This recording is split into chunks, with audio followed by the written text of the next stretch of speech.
Today we're doing a good old-fashioned design breakdown video. I'm going to show you guys exactly how I went about designing this graphic right here. And basically this company called Stills reached out to me and they challenged me to take a few stock images and turn it into a design. And that's exactly what I did. Layers can quickly build up and they can become chaotic, but hopefully I can try to make sense of the chaos for you guys in this video. Before we get into the video though, I have a huge update on my course and my website that you might want to hear. So originally the way I set it up is you would go to merchdesignacademy.com to buy my course, and it costs $350, and you had two options on checkout. You would either pay it up front all in one payment, or you'd break it up into two payments, so $125 each month. So what I decided to do moving forward and what made sense to me in my head is basically merging Merch Design Academy and charliepangus.com together. With that big migration, I'm also introducing a new product, which is a design membership. This membership will cost you $35 a month, and what it's going to get you is full access to the course and all future updates, and all of my full length tutorials are also going to be included in that. So if you guys want to learn, you guys will have content every month to look forward to. And not only that is I will be uploading consistent products. I'm going to be working on a ton of new texture packs, mock-ups, and all that good stuff. You guys will have access to all of my products and my course as long as you have a membership. So you can cancel at any time pretty much. So let's say you want to keep it for a month, maybe you want to give it a break for a month, you can cancel it or pause it and start it back up when you feel like it. There's no contract or anything like that. So $35 a month will get you literally everything. Now, if you are somebody that just wants to buy the course outright, there's also a tab for that. If you click on course, you can literally just buy the course for $350. And that's it. So if you don't want the subscription, totally fine, but you will not get access to all those design resources. So in my opinion, the membership makes the most sense for most people. And if you already bought the course, do not worry, your information is automatically going to be transferred to the new website. So you guys will have full access to it just like normal. If you guys want to sign up for the new membership, you could do that using the link in the description below. No pressure, but I definitely encourage you to check it out. I hope you guys enjoy the update. Now we're gonna hop into Photoshop and break down the layers of my design. My design journey started off on stills.com, and this is basically where I found all of my stock imagery. Now, they did give me an affiliate link, so if you guys want to kind of help me out, you can sign up using my affiliate link in the description below. You definitely don't have to though, no pressure. There's other websites such as unsplash.com, Pexels, and there's so many more out there. So do whatever you feel comfortable with. But yeah, I really like their site. I found these two images on the top that I really loved. I ended up not using these, but if I scroll down, you'll see the one that I used right here. Not this one, but this one. I just loved that this had like a circular shape. So if I go down, here we go. So this one was like a solar eclipse. And I really thought that those two images kind of meshed well together. And that's kind of where the idea for this design formed.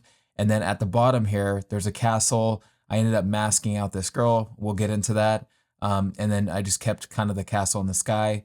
Or it's not in the sky, but you know what I mean? It's kind of like fading into the background. It looks like it's in the clouds. That's the secret sauce right there, guys, stills.com. I blended all of those photos that I just showed you together in order to create this composition, minus the eclipse on the outside. So if I go back, you'll see that the eclipse is right here. So I essentially just made sure that the eclipse was the main part of the, the outside, and I masked out everything that was around it. Basic stuff really, right? Like if I were to take a shape right here, let's just take a white rectangle, and let's add a layer mask.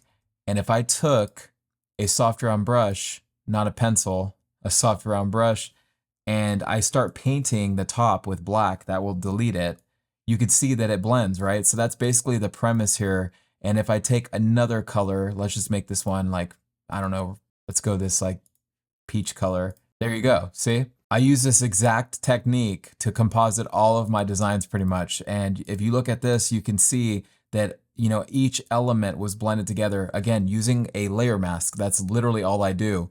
And so, you're gonna be using a lot of like soft round brushes, blend modes, all that good stuff, a lot of blend if.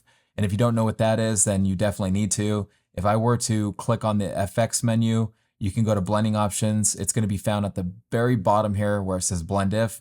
You can also just left click on the gray area, the light gray area, and you'll see blend if too. Scale and visual hierarchy are also very important, obviously, besides just blending. For example, I made the night in the center smaller on purpose because I wanted the entire scene to look massive. I wanted this map almost to look massive. And what you're seeing in front of you through this circle this ellipse is, you know, gigantic, and it's a huge journey ahead, right? I wanted you to feel like this knight is about to like deal with hell trying to get to this castle. So that's kind of how I approached it going into the initial concept. But if you look at the final, this is where things get interesting. You know, like I made the knight a lot larger than I anticipated because I decided to take up more of that bottom real estate versus making it smaller. And I thought to myself, like, you know, by making him bigger, that's fine because that's a foreground element. But it also like kind of takes away from the scale of the world that I was trying to show off, right? So what I decided to do was focus more on the castle, and I added this like lens flare effect here in order to kind of show off that he's almost being watched in a way. The lens flare also helps guide the eye upward, which I really like. And then, you know, I can finish it off in the center with some you know, typography elements.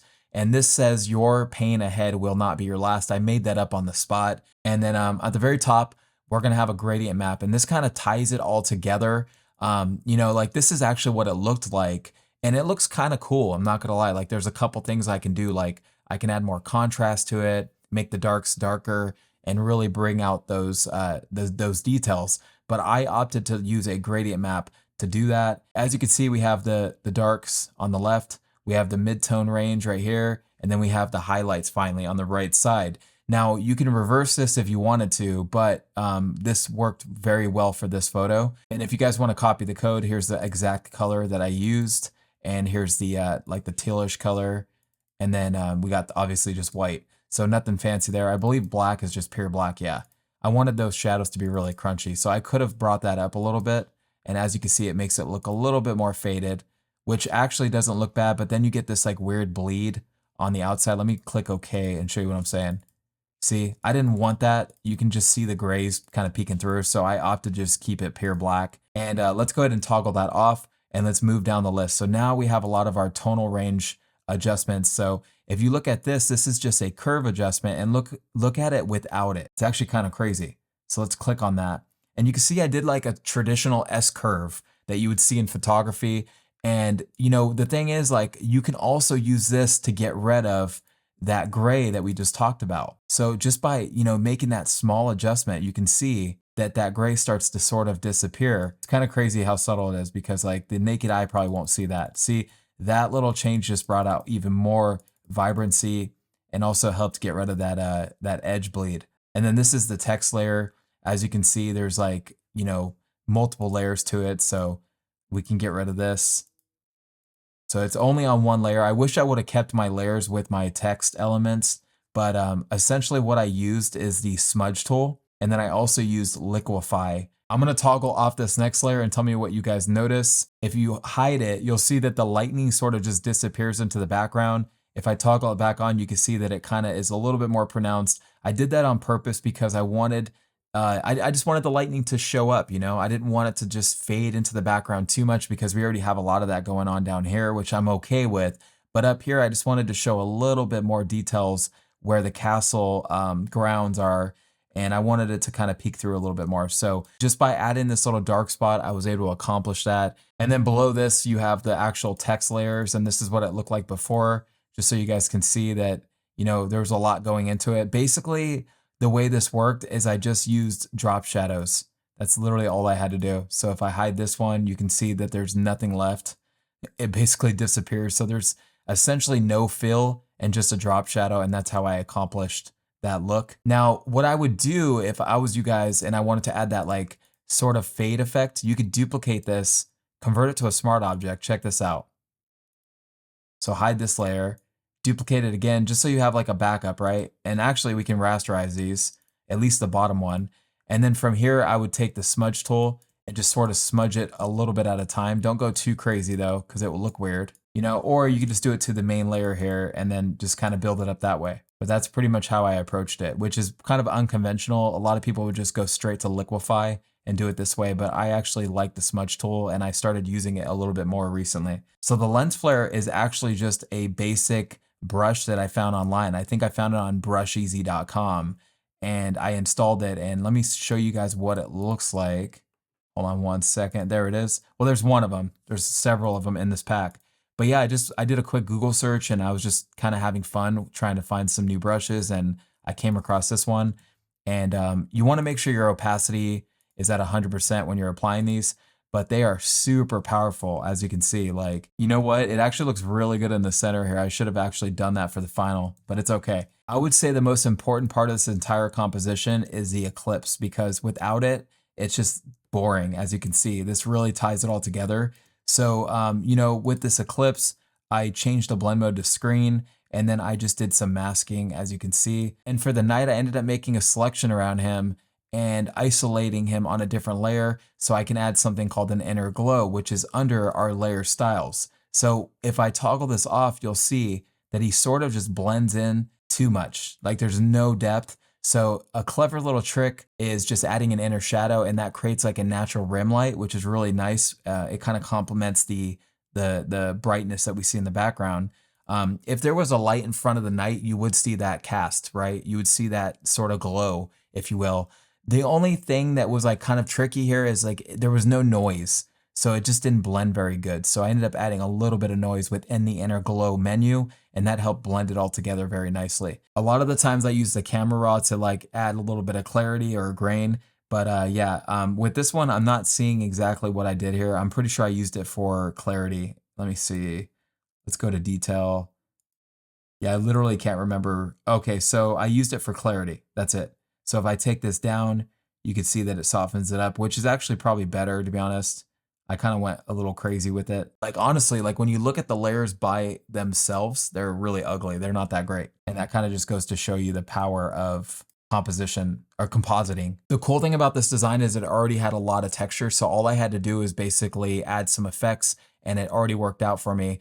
A lot of times when you work with an image that's really soft and there's not a lot of texture in it, you might have to add grain so that the effects like filter gallery, for example, or a threshold kind of pick up the details of the image. This is my color version 1 and then color version 2, completely different methods. Now, this was actually a filter gallery stamp and grain color separation that I did by hand. And it took it took like maybe 15 minutes. It wasn't very hard, but if I hide the layers, you can see that everything is color separated, which is great for screen printing. But if you wanted to do something like DTG printing, that's where this one would come into play. A lot more detail. This one's pretty simple. It's basically black and white with a gradient map overlay and a posterize effect, posterize, however you say that. I like this effect a lot because it basically gets rid of the softness and makes it look a little sharper. So if you toggle that back on, you'll see that it has a really nice way of still adding detail without taking away too much detail, if that makes sense. Because, you know, with something like a threshold, like let me try a threshold real quick just to show you guys what I'm saying. Hide this. You can see that everything's kind of just mushing together. It doesn't look very good. But if you turn posterize back on, you'll see there's a lot more detail that is being maintained from the original concept that we built. So the black and white layer basically serves as a cushion because I didn't want a gradient map stacked on top of the original color, because then you get something that looks like this. I wanted it to be a little bit more subtle. So I didn't want the original colors to kind of interact with the gradient map. I hope that makes sense. But nonetheless, this is what I came up with. I don't know what it is about this version, but I really like it. And I ended up going online and looking for early 2000s color palettes, and I found these two.